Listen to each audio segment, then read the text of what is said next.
Jesus sat with drunkards. He sat with prostitutes. His mindset was different, and they were interested in knowing how he thought, how he talked, and what he did. In sanctification, it's a change of mindset. In the book of Romans, it says that, I'm trying to remember Romans 1, when it says, renew your mind with the word of God. It says, be not conformed to the world, but be you renewed by be transformed by the renewing of your mind, that you may prove that is perfect, permissive, and acceptable will of God. It was changing your mindset. And that's why when a man cries, a man that walks with God, you ask him, you saw Jesus cry.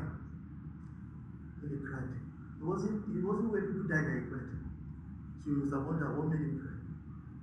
Because people cry mostly when people die or when they lose things. Jesus didn't cry when people died. He wept not when people died. So his mindset of a loss is different from the mindset of the loss that the people there. Mary said, if you had been here, say, I'm the resurrection, live better, I'll be here. I'm here, I'm the resurrection and the life. The hour has come when the dead will hear my voice, even if they die 200 years. And I always say one thing. Any minister who cannot, when Jesus said, remove the stone, he said, Lord, he's been dead 4 days. Now let me ask you, if Lazarus didn't come out, that's the end of Jesus' ministry. Any ministry that the entire ministry is not put on the line at his word is no ministry. Is what is not the ministry for this last days. If you believe the word, if you believe what God has said, if you believe the principles you operate in, you put your ministry on the line. If Lazarus didn't come out, close your bag, go and look for business, and start secular work. You are not fit to be in the ministry, you are not fit to lead people to God. And if he comes out, then you are the man sent by God who follow you. Right? Yes, praise God. Hallelujah. Praise Jesus. Hallelujah. So, what do you got? Your money? No. Your car? No. Your house? No. Your gold? No. What do you got? Your heart. What do you got? Your heart. What do you got? Your heart. Amen. Amen. Now for the fourth curse for today's message. We're still on the subject of faith. Now, last Sunday I was talking about faith, presumption, foolishness, the logos, which is the written word, the rhema, which is the specific word for a specific situation, and we're trying to establish a basic foundational definition of faith. Of course, Brother Francis came and called it warfare. God knows what somebody else will call it next Sunday, and next Sunday, and on and on and on, and they're all correct. Amen? Today, I want us to go a bit practical, to look at a situation that Jesus said, this is faith, and how that person came about that situation and was able to get that result. Remember, God has no respect of persons. So if he did it for A, he will do it for B if B gets the details right too. And so we want to look at Mark chapter 5 from verse 21. It's a very familiar story. There's barely anyone in Christendom who is not aware of the story of the woman with the issue of blood. Mark 5 from verse 21 to 34. And I read, when Jesus was passed over again by ship unto the other side, much people gathered unto him, and was near unto the sea. And behold, there cometh one of the rulers of the synagogue, Jairus by name. When he saw him, he fell at his feet and besought him greatly, saying, my little daughter lieth at the point of death. I pray thee, come and lay your hands on her, that she may be healed, and she shall live. Jesus went with him, and much people followed him, thronged him. And a certain woman which had an issue of blood 12 years, had suffered many things of many physicians, and had spent all that she had, was nothing better, but rather grew worse. When she heard of Jesus, came in the press behind and touched his garment. For she said, another translation said, for she said repeatedly, if I may touch his clothes, I shall be whole. Please take note of what she said. If I may touch his clothes, I shall be whole. And straight away, the fountain of the blood was dried up. She felt in her body that she was healed, not whole, of that plague. Jesus, immediately knowing in himself the virtue had gone out of him, turned him about in the press, said, Who touched my clothes? And his disciples said to him, Thou seest the multitude thronging thee, and say, Who touched me? They looked round about to see her that had done this thing. But the woman, fearing, trembling, knowing what was done in her, came and fell down before him, and told him all the truth. And he said to her, Daughter, thy faith has made thee whole. Go in peace and be whole of thy plague. I want us to look at a few things about this woman. And then you also notice many people were touching him. But I guess no one ever said, if I touched him, I will get this. No one said that. They just touched him. Now, there is something I believe strongly about this woman, and there's something about the anointing and clothes. She understood that the anointing in a man's life resides also in his clothes. Even if someone dies and is buried, even for 1 year, if you get the clothes, if you can't get the clothes, if you get the bones, anointing stays in the bones, and that's why Elisha's bones raised somebody up after a year of burial, and then anointing stays in clothes. Now, in 2 Kings, chapter 2, verse 8, 2 Kings, that's in the Old Testament, chapter 2, verse 8, here we're doing some study now. We're looking at teaching, we're doing some study. It might not be that exhaustive because of time, but I'll just give you a few points to look at. Bible says Elijah took his mantle. First, he got to the edge of the river, that's Jordan. He wanted to cross, and he couldn't cross. So in verse 8, he took his mantle, wrapped it together, smoothed the waters, and the water divided here and there, so that the two went on dry ground. I don't know why so many people parted rivers in the Old Testament. Nobody has done it in the New Testament. Nobody will do it. We'll do it. We'll do it. In Jesus' name. Elijah parted, Elisha parted, Moses parted, Joshua parted. Just parting river all over the place. And rivers, don't worry, we'll part them. Amen. Now, when it took the clothes on him, the mantle is his outer covering, and smote the water, boom, and the water parted into two. So the anointing on Elijah rested on his clothes. You can now begin to understand that this one, that's why faith is for enlightened people. Dullards cannot walk by faith. When you see people who believe that when you wear makeup, you go to hell, they cannot walk by faith. God, they can't walk with God. God, can't two walk together except they agree? Look at the people, look at the kind of questions Jesus asked people. Intelligent questions.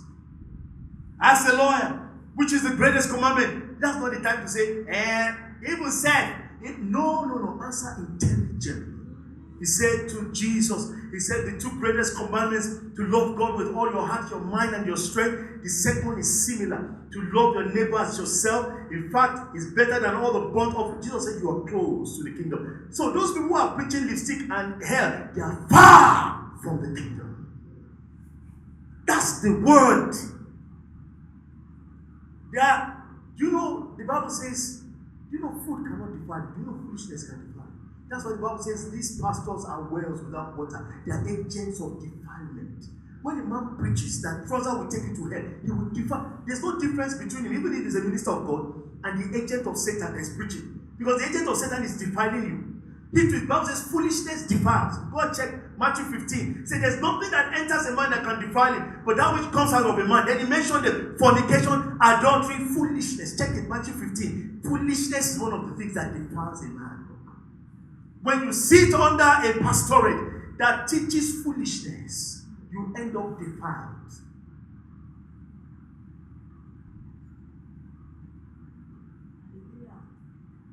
So, this woman knew, she didn't just talk.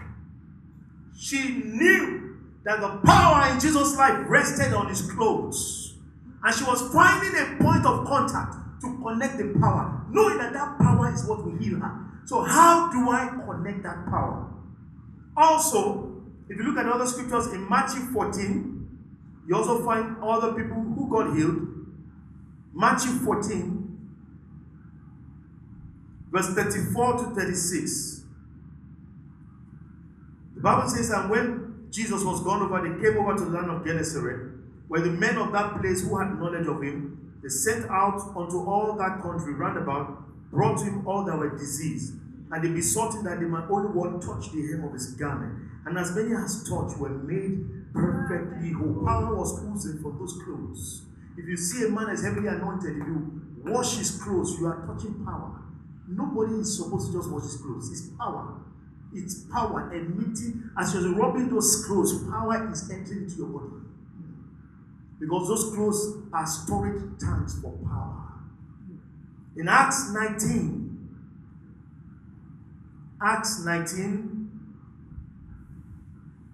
I read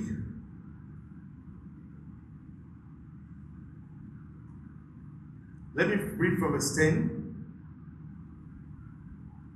And this continued by the space of 2 years, so that all that they dwelt in Asia heard the word of the Lord Jesus, both Jews and Greeks. And God wrought special miracles by the hands of Paul, so that from his body were brought what? To the sick, handkerchiefs or what? Aprons. And the diseases depart. As those clothes touched them, demons were flying out of people. So the woman knew that if only I can gain access to his clothes. Now, she didn't establish how she would gain access. So she had to find which window God was opening. Whether they wash his clothes, she would go and touch it. Or he'll be walking, she will get there. God is to bring the window. So we're looking at 6, 7 things that were important for her. Some people ask, your life is, what is a loss? A loss is what is not released to the Lord. What is a gain? A gain is what is released to the Lord. Both are released. He that keeps his life shall lose it. So a loss is hold. A gain is release. So who has suffered loss? The one that it's not even the one that the devil took it from. The one that the devil took it from him and has no knowledge of how to retrieve it back. Because you can still retrieve it a 7-fold return. And I personally believe this is a personal opinion. If the devil pays you 7-fold, God cannot give you 7-fold of what you give out. It must be more than 7. You can't imagine, you can't compare. That's an insult. So you know the definition of loss and gain. You know the definition of crisis and what is faith. Thank you, Jesus. Thank you, Jesus. Thank you, Jesus. Let me pray one prayer for you. I'm going to pray the prayer of life for you.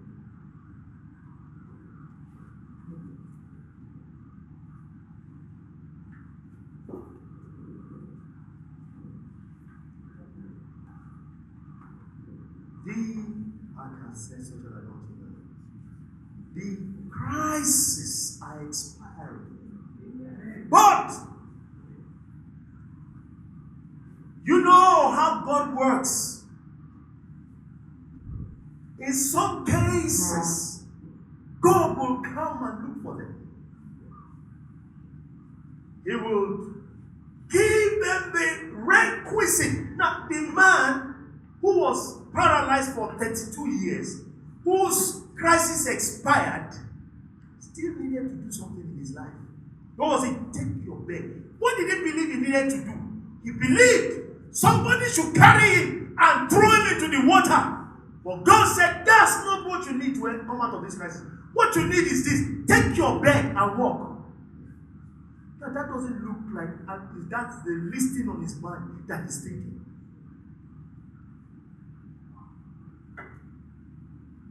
Now you understand what I want to pray for.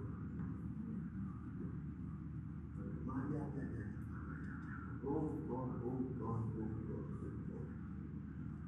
Every other person they carried into the water got well. Yes! But it's not like that for you. No. You are different.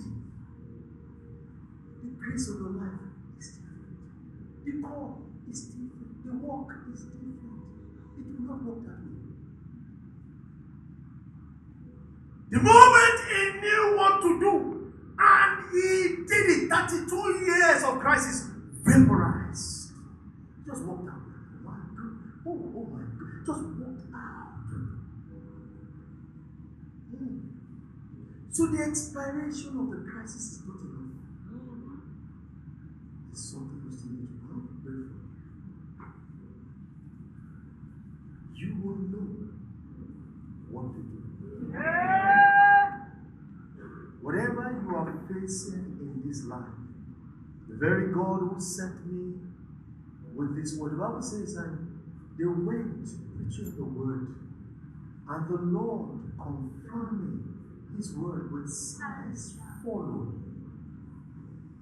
If this word is the word of God, and if God accepts this as his word, that's why Jesus had no crisis. He said, what I see my Father do, I do. As I hear, I speak. There's no crisis in my life. Because at no point in time am I stranded. I just know what to do. And he does it, and he gets the results. He who confirms his word, I'm asking him to reveal to each and every one. Let me ask you one question.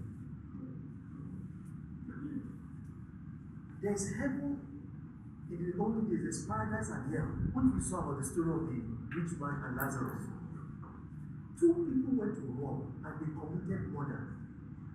And one was in hell, one was in paradise. They both committed the same crime. The difference between the two of them, one knew what to say, the other didn't know what to say. It had nothing to do with their crime. They tell you, release this, you don't read that something goes wrong. You're not even doomed yet. God is waiting to hear what you will say. If you justify yourself once, doomed for life, nobody can say that person again. I keep believing. If Adam just said, I messed up, Lord, I deserve to die. The fault is mine. Please, I'm sorry. Have mercy on me. I believe the time of Eden will exist today. God. This kind God. Good God. Compassionate God. Blessed and sweet. Who hates no man or breaks no man. Do you know that he's still not reprimanding those thieves for stealing? He's not reprimanding them for stealing. No. He's not reprimanding you for not releasing what you're supposed to release. Just waiting for you to show signs of repentance. If you don't show it, no man of God can deliver you this life. Write it down and say, Lord, it's doomed forever. Because that person will activate his anger. You saw King Saul. What did he do? He said, today you have misbehaved. He says, cover me up. David said, before the people stripped himself, laid down, and said, go and tell David. It's not armed robbery that took him out to heaven. Not knowing what to say when he was before Jesus. That's what took him to heaven. It has nothing to do with niceness that took somebody to heaven. Just know what to say. When your window comes, I pray for you. The Lord will put his word in your mouth. He said, take note what you will say at that day. For the Holy Ghost, he will give you what you will say. He will give you a wisdom and a mouth which your enemies will not be able to resist nor gainsay. I am praying for a wisdom and a mouth before every challenge that is before you.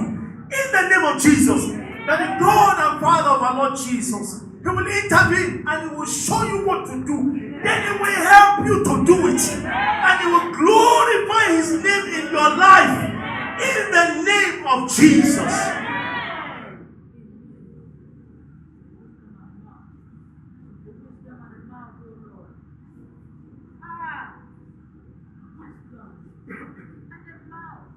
You know, I was hearing the testimony of an artist that happened during the week. The stage was like in a mess. The program was like in a mess. But thank God for her and the manager. The manager being a child of God. He called me and said, this is what the situation is going on. I said, don't worry, God will see you through. One artist came, everything was messed up, went away. It's true. You go, child, The one that doesn't know just went away. When the window opened, the person did what ought to be done and said just the right thing before the powers that be. And the powers turned to the lieutenant and said, do this for her. And she came out smiling. Jesus, what was the crisis? The one that left, it wasn't the situation on ground.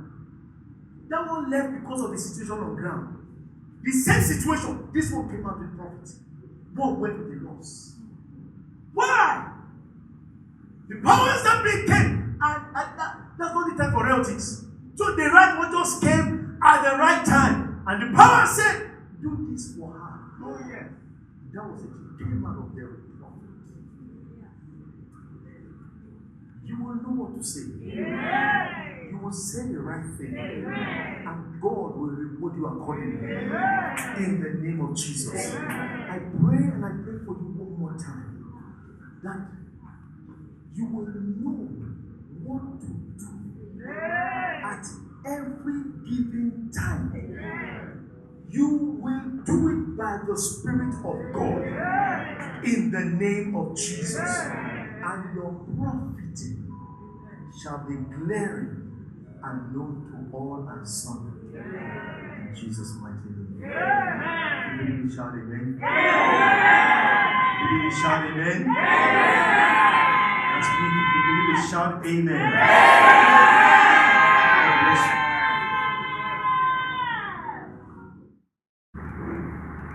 If you are in debt and your entire assets and your entire liquid cash, even if they sell you, cannot pay it, you are not in crisis yet. The Bible says they accosted Jesus for money to pay tax, and there was no money in the treasury.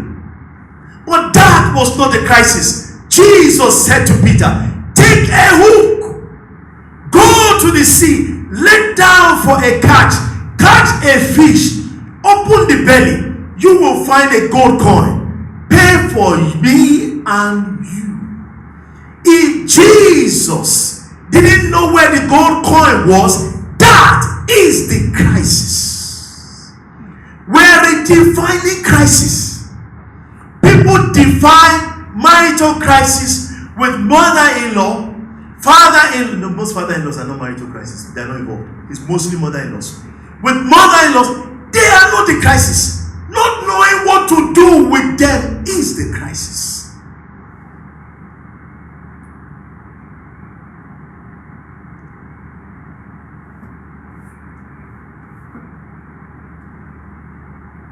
One of the reasons why I respect Abigail, she didn't have a crisis. She said, I know I've married a man called Neighbor. His name is what? Neighbor, meaning what? Meaning food, right? So I know what to do. Rather than wait for David to take out the head of my children, she gathered food and gave it. And David said, you have saved me from blood in my hand. The husband's misbehavior was not the crisis. From today, you begin to redefine crisis. Amen. When someone tells you, my house is upside down, you smile. Say, do you know what to do? Say, no, then we have a crisis at hand. He says, I know what to do. Can you do it? No. Then we have another crisis at hand. Can you do it? Yes. Then there is no crisis. That's what the Bible says in the book of James.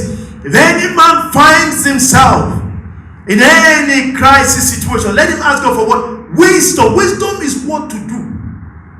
And God shall give him what? Liberally.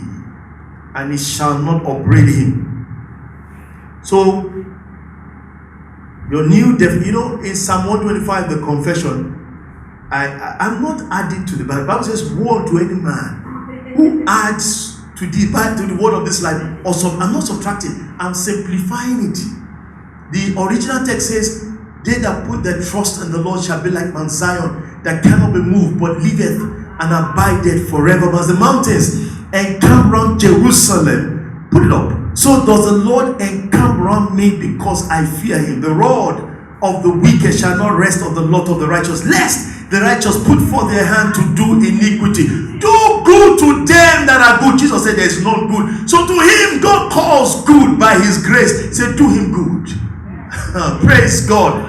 And to them who refuse to change, he said he would deal with them appropriately. That's Psalm 125. In a simplified version, it's up there. Praise the Lord. It says that, I'm trying to remember, I write them by inspiration. That's why if I write a line, I remember once I was in the Giant Smith's house and I just got an inspiration. And as I finished it, I couldn't rewrite it again. The anointing lifted. I could not rewrite what I wrote. That was the end. If I missed it then, I can't write it again. So it says that I put my trust in the Lord, so I'm like Mount Zion, I cannot be uprooted. I'm firmly footed, established forever. As the mountains surround Jerusalem, so the Lord surrounds me now and forevermore. The authority of the wicked will not rest on anything that concerns me, neither will I come under any pressure to compromise. Because the Lord has made me upright in his eyes through his grace. Then he says, do good to them that are good. They give me the reward of goodness. It's a prayer. And then on and on and on. So I'm redefining crisis from today. Crisis, therefore, is not an event, but lack of knowledge of what to do. Did you get it? Yes, sir. Crisis. So when people say, hey, this, I say, calm down. Do you know what to do? Say, no, hey, now we have a crisis situation. Because every crisis situation, when God gives wisdom to address it, it is solved. So what then is a crisis? It is not an event. Like I told you, death is not an event. Death is a spirit. And we're redefining it from the word of God. So we're not twisting the word. Amen? Amen. Praise the Lord. Hallelujah. Crisis is not an event, but lack of knowledge of what to do. Amen. That's your first cause. Are you blessed with that? Yes, sir. Are you really blessed with it? Come on, give the Lord a hand. Amen. Believe it, give the Lord a hand. Amen. So let us sing. Praise God. When you see someone cry, you say, what happened? They say they stole your car. They say, you know what to do right now? I say, I don't know. The solution will just be, just take that small seed and go and thank God for the recovery of your car. That may be what to do. And as you do it, then you keep smiling. Praise God. That may just be what to do. Instead of crying, you saw David at Ziklag. 2 Samuel, is it 30 or so? Bible says that they captured, the Amalekites came and did what? They captured his wife and all their children and took them away. Then the Bible says when they go back, they began to cry. They saw that situation as a crisis situation. What did he bring to them? Crying. David told them, he said, no, this is not a crisis. We have not consulted the author and the finisher of life. The one that can retrieve, that can expel. The one that can save and that can kill. Said God, what he said, pursue, overtake, and recover all. What was his problem? Why was he crying? The moment he had that, did he continue to cry? No. It's no more a crisis situation. What do you do now? Mount your horses, take your weapons, and do what? Pursue, overtake, and what? Recover. If you are owing 250 million, you have 2,000, you don't have a crisis situation. Did you hear me? Yes, sir. If the bank is coming tomorrow, I repeat it, you don't have. Is it not angels calling people, having telephone conversation with schools? What gives you the pressure? Another angel cannot call the bank. Do you know who is speaking? And he tells them to leave you alone for a while. Just know what to do. Now my prayer for you is that you will never be barren in the knowledge of what to do concerning any challenge that is before you, in the name of Jesus. Someone called me on the phone and said there's a challenge in this home. I told my wife, I said, that's not a good thing. I said, yes. As I turned, I said, God, what do we do in this situation? He said, tell this one to proceed there. He said, that is the solution. I said, in that case, tell her to proceed into that tight situation. Leave the rest to me. I said, oh, that's, he said, that's the soul. That's what we do. Not kind. Said advance. Say if it's blocked, go. Don't worry. Leave the rest to go. You take your own step and go. Then God will sort that thing out. We will know who is God and who is not God. And that was what to do. The people involved will say, oh, this, I said, praise God. From now on, someone define Christ, say crisis. Therefore, is not an event, but lack of knowledge of what to do. I believe you are sanctified people. You are thinking different. You are talking different from every other person. You are thinking like God. You are talking like God. You are behaving like God. Amen? Now the second course, you are in a wonderful restaurant. The Bible calls the word of God food. There are some restaurants you go to. The meat is lean. The stew is watery.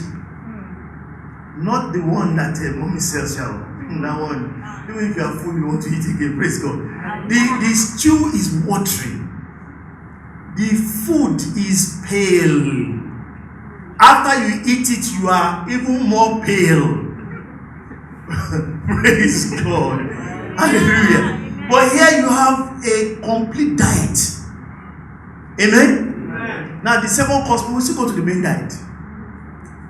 I also believe, personally, based on the word of God, from Proverbs chapter 4, verse 23, it says, keep your heart with all diligence, for out of it comes the issues of life. So life starts and ends in your heart. Then it dawned on me when Jesus said, if a man wants to take your coat, say, give him your cloak as well. Say, that one is nothing. Don't let it gain access to your heart. Then it dawned on me that your car, your house, your jewelry, your money is not the treasure. It's your heart. I found out in the word, the Bible says that if you keep your life, you will lose it. So you are warned, listen to this, to keep your heart. Proverbs 4:23. You are now warned not to keep your life. For he that keepeth his life shall what? Lose it. That means your heart is more important than your life. This is heavy. My prayer is that the church, there was one time I wanted to start a faith conference. God said the church is not ready for it. Say they cannot handle it. Even to the fathers, they cannot handle this. And if they hear it and they rebel against it, the word will break them to pieces. So it's safer. That Paul wanted to go to a place. God said, no, don't go here. How can a man want to carry a gospel to him? And God said, don't go here. Why? Say they will not receive it because they're not ready. And if they don't receive it, the judgment will come against them. In order to save them from judgment, God says to Paul, wait.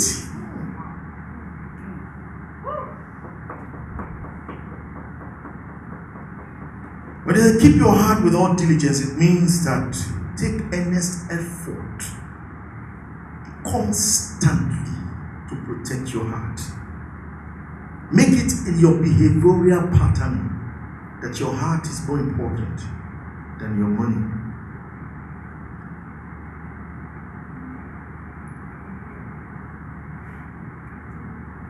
Matthew 10:39, he that keeps his life shall lose it. So any loss is no loss. It depends on why it is a loss. I'm redefining life again to you. There is no loss yet until we know why it is a loss. So what it means is that if you sold your car, it's like a loss, but it's not loss. It's not yet a loss. Why? It's gone for the gospel. He that gives it shall what? Find it. He that holds it shall what? Lose it. So there is no loss of anything until we can define God, but the devil.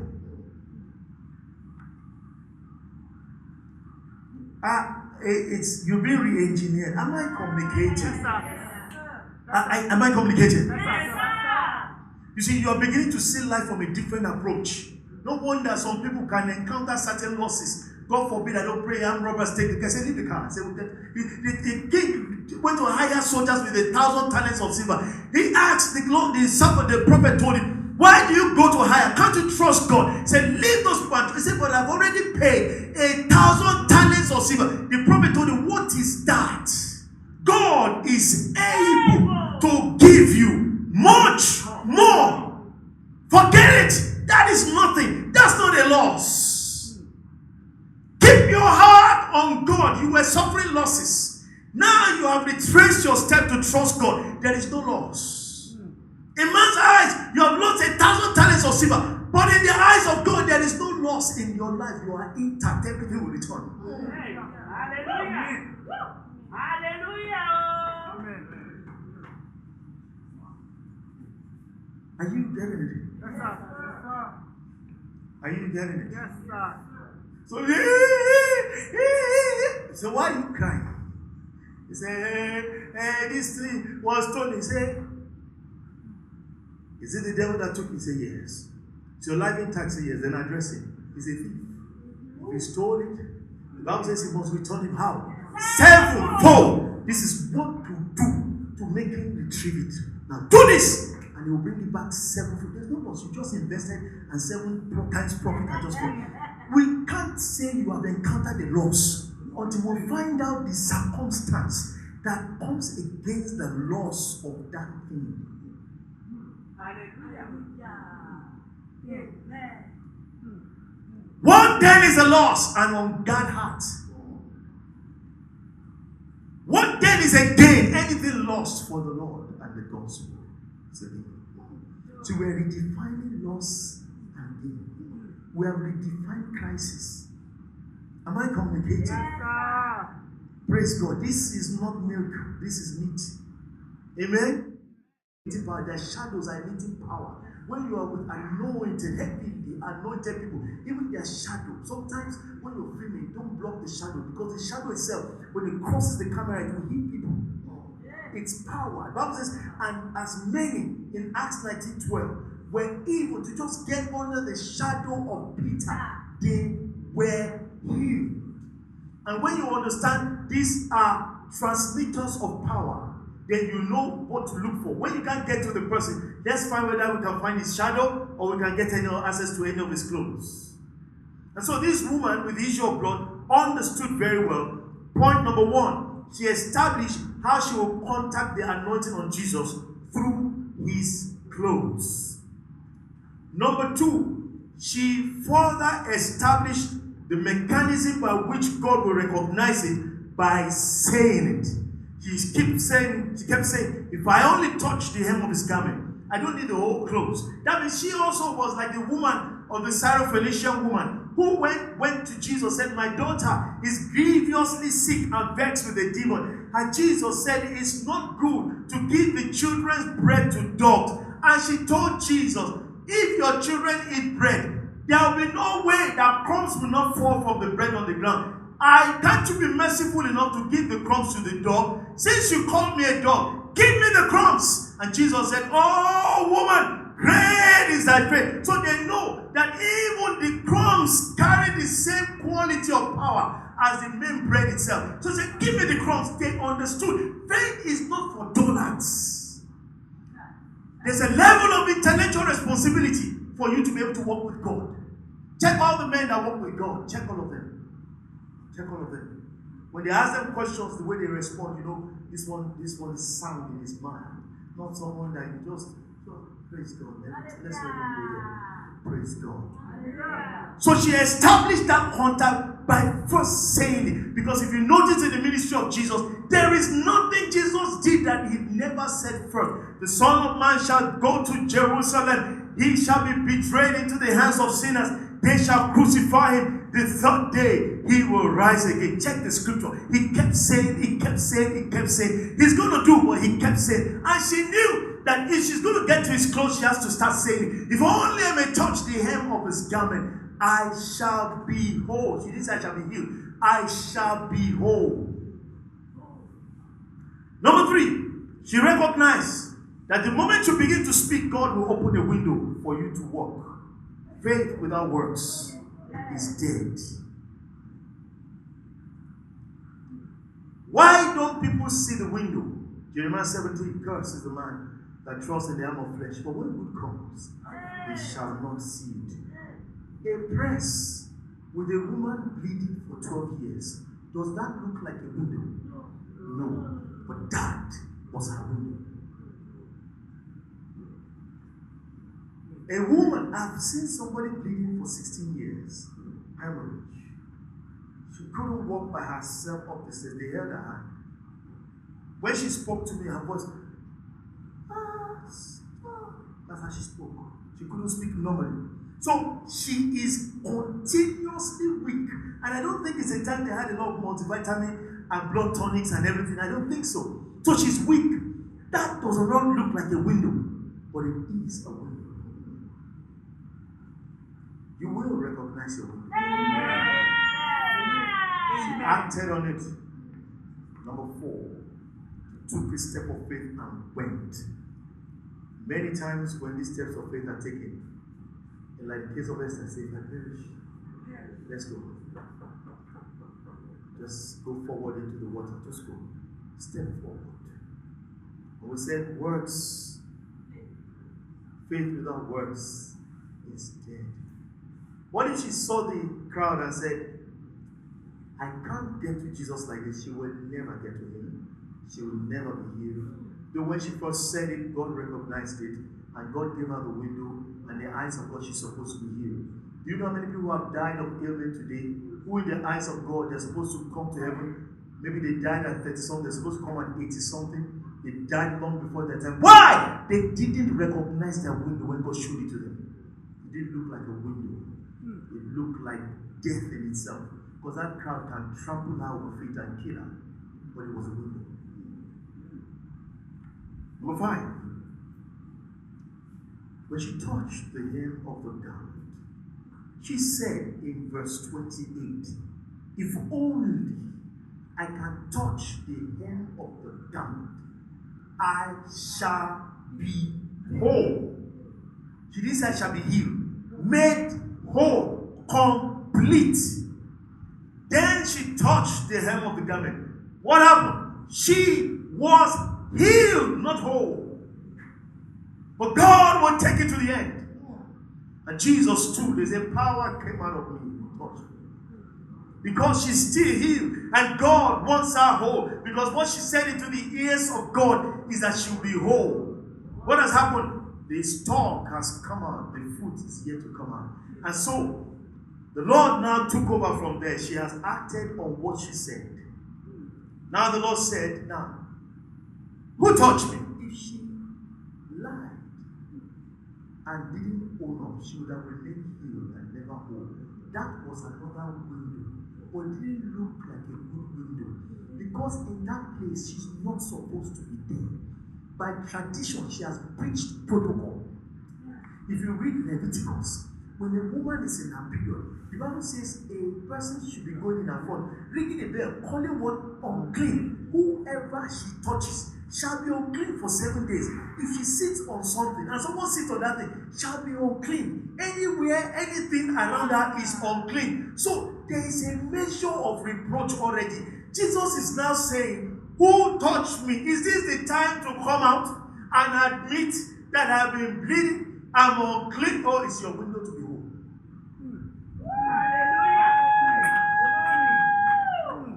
But I guess she's a woman when a person has suffered for many years and has spent all she had. You know, I still look at people who are still saying, you know, because you are still okay. And has spent everything. And you know it's possible that she will have family and friends. That she will go and need to borrow money for another doctor. And they tell her, oh God, you should have just come yesterday. Oh, did you see woman going? I didn't see all the money I gave to him. Oh, and she knows they're lying. She knows they have money, but they see her as a drain pipe. You know, when you meet people like that around, at that stage, you know longer care to, because you're not trying to please them. I guess she no longer cared about whoever she touched, whoever became unclean. That is his cup of tea. I've been unclean and healed. Go and clean yourself. I will clean myself with Jesus. If you like, touch him too and clean. If you like, go to the priest and clean. That's your cup of tea. You are not going through what I'm going through. You have not suffered what I've suffered. You have not put money down the drain where I have put it. You are healthy walking around, and you expect me to respect you. Stand on the way, I will make you unclean. When you see such people, there is no way miracles will not enter their lives. That scripture in verse 28 indicated that the Lord repeatedly asked, because the Bible says, when he asked, who touched me? If the woman was that comfortable, she should have gone up immediately. The Bible says his disciples told him, you see multitudes touching you. That means she didn't own up immediately. It's not a palatable thing. You see people touching you, and you are asking who touched you. This multitude, say somebody touched me. So he must have stopped passing up and down. Who did? So, and I'm sure maybe after a while, she just raised the hand small. Not just like this. You know, sometimes when you ask a question, somebody just goes like this. Then they put it down. Praise God. The Lord said, come out. What happened? Now what she's been hiding. Before the crowd, not before Jesus. Before the whole crowd. She has to open up. Oh no. Oh God. So you mean that woman who used to see Jesus? Oh. Guy! Wallahi, what is this? But she told him the whole truth. Then he said, go in peace. Behold! That's what she said from the onset. But see the procedures that came about healing and wholeness. God honored what she said. But she too had things she had to do. And the Lord said, be whole of thy plague. So finally, she became whole and got what she said. And Jesus called it faith. So we're learning from this what faith is. She had a challenge. She had an idea of how the anointing is stored in the life of a man of God. She had an idea of an operation. She knew that operation works. She kept connecting that operation with her words. She didn't just stay there. She moved and added works to her faith, risked everything, touched the hem, God healed, told the testimony she didn't want anybody to hear, probably a secret that she didn't want anybody to know about, said everything out, and became what Jesus called it faith. I believe there are lessons we can learn from this. And as we begin to explore from time to time what faith is, and we're looking at examples in the lives of people, it will help us to know what to do in situations we may find ourselves that will need divine intervention. Amen? Amen. Praise the Lord. Hallelujah. Praise Jesus. Hallelujah. Praise Jesus. Hallelujah. The prayer for you says, when the Son of Man comes again in glory, shall he find faith on the earth? My prayer that when the Lord shows up and looks at you, he will find faith in you. Amen. In the name of Jesus. Amen. He will be pleased with you. Amen. In the name of Jesus. Amen. He will give approval concerning you. Amen. In the name of Jesus. Amen. Take note of three things today. Crisis is not an event in this life. It's not an accident. It's not an ailment. It is lack of knowing what to do and the inability to do it. Number two,